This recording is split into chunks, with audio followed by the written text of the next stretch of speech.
Hello friends, माझं नाव अभिषेक सपकाळ आहे। आज आपण स्टार्ट करणार आहोत ॲडव्हान्स अकाउंटन्सीचा इम्पॉर्टंट चॅप्टर, त्याचं नाव आहे final account of sole trader. Sole ट्रेडरचं फायनल अकाउंट स्टार्ट करणार आहोत आपण। सोल ट्रेडर म्हणजे एकल व्यापारी। सोल ट्रेडर म्हणजे एकल व्यापारी, ज्याचा मालक एकच असतो। जेव्हा एकच व्यक्ती पूर्ण बिझनेस ऑपरेट करते तेव्हा त्याला आपण सोल ट्रेडर्स म्हणतो, एकल व्यापारी म्हणतो, वन मॅन शो पण म्हणतो आपण त्याला। ठीक आहे, तर यांचा आपल्याला फायनल अकाउंट बघायचा आहे। फायनल अकाउंट म्हटलं तर सर्वप्रथम ट्रेडिंग अकाउंट येते, नंतर प्रॉफिट अँड लॉस अकाउंट येते, नंतर येते बॅलन्स शीट। पहिले ट्रेडिंग आणि प्रॉफिट अँड लॉस, नंतर येते बॅलन्स शीट। तर आता हे आपल्याला का बरं तयार करावे लागतात?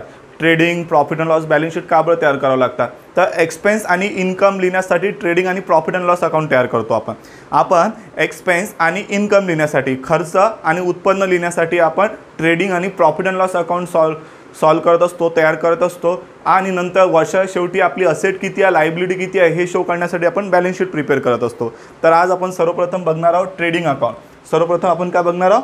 ट्रेडिंग अकाउंट बघणार आहोत। ठीक आहे, यात दोन साईड असतात, डेबिट साईड आणि credit side. Trading profit and लॉसमध्ये दोन साईड असतात, डेबिट साईड आणि क्रेडिट साईड। डेबिट साईड आणि क्रेडिट साईड अशा दोन साईड असतात याच्यात। ठीक आहे, तर आपण सर्वप्रथम बघणार आहोत डेबिट साईड।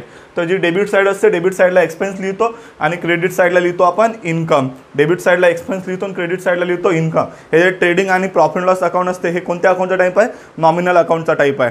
ठीक आहे, जेव्हा आपण गोल्डन रूल्स बघतो ना आपण अकाउंटिंगचे, तर त्यात तीन गोल्डन रूल्स असतात। पहिलं असते रिअल असते, नंतर असते पर्सनल, नंतर असते nominal.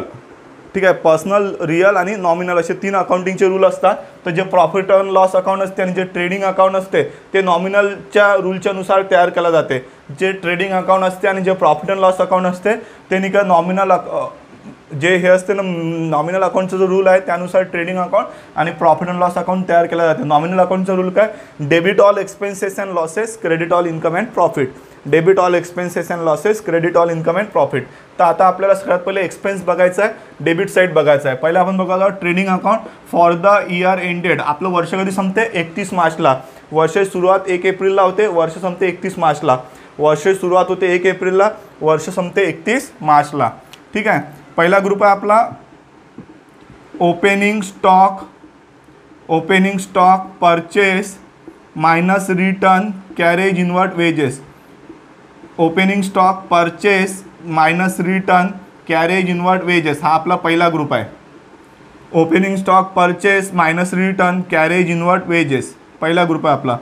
Opening stock purchase minus return carriage inward wages हा आपला पहिला ग्रुप आहे।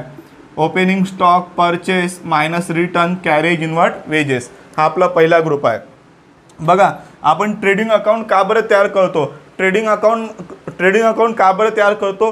ट्रेडिंग अकाउंट कोणाला तयार करावं लागते? जे कोणत्याही प्रकारच्या वस्तूची खरेदी विक्री करतात तर त्यांना ट्रेडिंग अकाउंट तयार करावं लागते। जे वस्तूची खरेदी विक्री करत नाही त्यांना ट्रेडिंग अकाउंट तयार करण्याची गरज नाही आहे। जसं की जे CA डॉक्टर वगैरे असतात त्यांना ट्रेडिंग अकाउंट तयार करण्याची गरज नाही। जे वस्तूची खरेदी विक्री, वस्तूचं उत्पादन करतात त्यांनाच फक्त ट्रेडिंग अकाउंट तयार करावं लागतात। जे वस्तूची खरेदी विक्री आणि वस्तूचं उत्पादन करतात त्यांनाच फक्त ट्रेडिंग अकाउंट तयार करावं लागते। ट्रेडिंग अकाउंटचा पहिला ग्रुप कोणता आहे आपला? ट्रेडिंग अकाउंटचा आपला पहिला ग्रुप आहे opening stock purchase minus return carriage inward wages. Opening stock purchase minus return carriage inward wages. Opening stock purchase minus return carriage inward wages. Opening stock purchase minus return carriage inward wages. दुसरा group आहे royalty, octroi, import duty, custom duty. Royalty, octroi, import duty, custom duty. Royalty, octroi, import duty, custom duty. बघा, पहिला group होता opening stock purchase minus return carriage inward wages पहिला group. दुसरा group आहे royalty, octroi, import duty, custom duty. Royalty, octroi, import duty, custom duty. दुसरा group आहे royalty, octroi, import duty, custom duty. तिसरा group आहे motive power, gas, fuel and water, manufacturing expense, factory expense.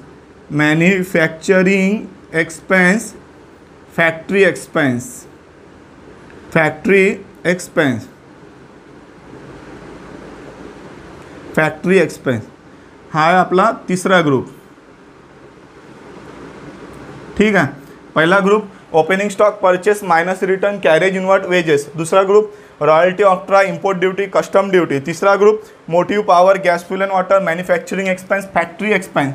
Credit साईडचा फक्त एकच group आहे sales minus return आणि closing stock, sales minus return आणि closing stock, sales minus return आणि closing stock. ठीक आहे, क्रेडिट साईडला दोनच व्हॅल्यू होतात, सेल मायनस रिटर्न आणि क्लोजिंग स्टॉक. ठीक आहे, तर बघा ट्रेडिंग अकाउंट का बरं तयार करतो, कारण की आपल्याला ग्रॉस प्रॉफिट काढायचं असते. प्रॉफिट कसा निघणार सर, पहिले इन्कमची टोटल करू. डेबिट साईड म्हणजे एक्सपेन्स, क्रेडिट साईड म्हणजे इन्कम. डेबिट साईड म्हणजे एक्सपेन्स, क्रेडिट साईड म्हणजे इन्कम. डेबिट साईड म्हणजे एक्सपेन्स, क्रेडिट साईड म्हणजे इन्कम. त्यातून इन्कमची टोटल करून त्यातून एक्सपेन्स मायनस केला तर आपला ग्रॉस प्रॉफिट निघते. काय निघते आपला, ग्रॉस प्रॉफिट. ठीक आहे, चला बघा आपण काय बघत आहोत, ट्रेडिंग अकाउंट बघत आहोत. ट्रेडिंग अकाउंटच्या डेबिट साईडचे 3 ग्रुप आहे. हे ग्रुप पाठांतर केल्याशिवाय आपल्याला ट्रेडिंग अकाउंट जमत नाही. पहिला ग्रुप आहे ओपनिंग स्टॉक. आता सर हे ओपनिंग स्टॉक आणि क्लोजिंग स्टॉकचा मिनिंग काय होते. स्टॉक म्हणजे माल साठा, ज्या वस्तूची आपण खरेदी विक्री करत आहोत. तो जो माल वर्षाच्या सुरुवातीला, वर्ष कधी सुरू होते 1 एप्रिलला, जो माल 1 एप्रिलला आपल्याकडे असतो, मागच्या वर्षीचा उरलेला जो माल आपल्याकडे असतो 1 एप्रिलच्या दिवशी, त्याला ओपनिंग स्टॉक म्हणतात. आणि वर्षाच्या शेवटी जेव्हा आपण नाही का वस्तूचं मूल्यमापन करतो की आपल्याकडे किती स्टॉक आहे, तर वर्षाच्या शेवटी जो स्टॉक असतो त्याला क्लोजिंग स्टॉक म्हणतात. म्हणजे ओपनिंग स्टॉक म्हणजे 1 एप्रिलचा स्टॉक आणि क्लोजिंग स्टॉक म्हणजे 31 मार्चचा स्टॉक. समजलं का. हा सुरुवातीचा स्टॉक असते, हा शेवटचा असते. वर्षाची सुरुवात 1 एप्रिलला होते, 1 एप्रिलचा ओपनिंग स्टॉक, 31 तारखेचा क्लोजिंग स्टॉक. परचेस आणि सेल का असते सर, परचेस आणि सेल का असते. वर्षभरात आपण ज्या वस्तूची बिझनेस करत आहोत, ज्या वस्तूची खरेदी विक्री करत आहोत, ज्या वस्तूचा बिझनेस करत आहोत, त्याची वर्षभराची परचेसमध्ये लिहितो, वर्षभराची सेलमध्ये लिहितो. परचेसच्या तुलनेत सेल जास्तीच असते, परचेसच्या तुलनेत सेल डबलचं येणं असते. ठीक आहे, नंतर त्यातून मायनस करतो रिटर्न. आपण माल परचेस केला आणि त्यापैकी नाही का आपण जो माल परचेस केला, आपण ज्या मालाची ऑर्डर दिली होती तो माल निघाला डिफेक्टिव्ह, त्यापैकी 1000-2000चा माल डिफेक्टिव्ह निघाला, तर आपण तो रिटर्न करतो. किंवा आपण ऑर्डर दुसऱ्या वस्तूची दिली होती ना, ऑर्डर आपल्या दुसऱ्या वस्तूची आली तर तेव्हा आपण रिटर्न करतो माल. तर परचेसमधून रिटर्न मायनस करायचं. तसंच सेल करत असतो आपण, सेल केलेला माल डिफेक्टिव्ह निघाला तर तो रिटर्न येते आपल्याला. ठीक आहे, तर रिटर्न आपण मायनस करतो. नंतर एक कॅरेज म्हणजे वाहन खर्च. तर माल परचेस करताना जो वाहन खर्च येते त्याला कॅरेज इनवर्ड म्हणतात. मजुरांना जी मजुरी देतो, आता मजूर 2 गोष्टीसाठी लागतात आपल्याला. एक उत्पादनासाठी लागतात, एक जो माल खरेदी केला तो दुकानापर्यंत आणण्यासाठी, माल नाही का उतरवण्यासाठी मजूर लागतात, किंवा दुकानात काम करण्यासाठी मजूर लागतात. तर त्यांना आपण काय देतो, वेजेस देतो, आपण मजुरी देतो आपण त्यांना.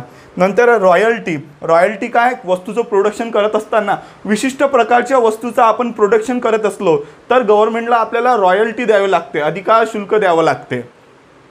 ठीक आहे, जसं की आपण एखादा आपण बुक्स लिहित आहोत. आता आपण जे बुक्स लिहितो ते दुसऱ्यानं कॉपी पेस्ट नाही केलं पाहिजे, यासाठी आपल्याला कॉपीराईट काढावा लागतो. तर मग आपण त्या वस्तूचं लिहित असताना, आपण ती बुक्स लिहित असताना आपल्याला गव्हर्नमेंटला रॉयल्टी द्यावी लागते.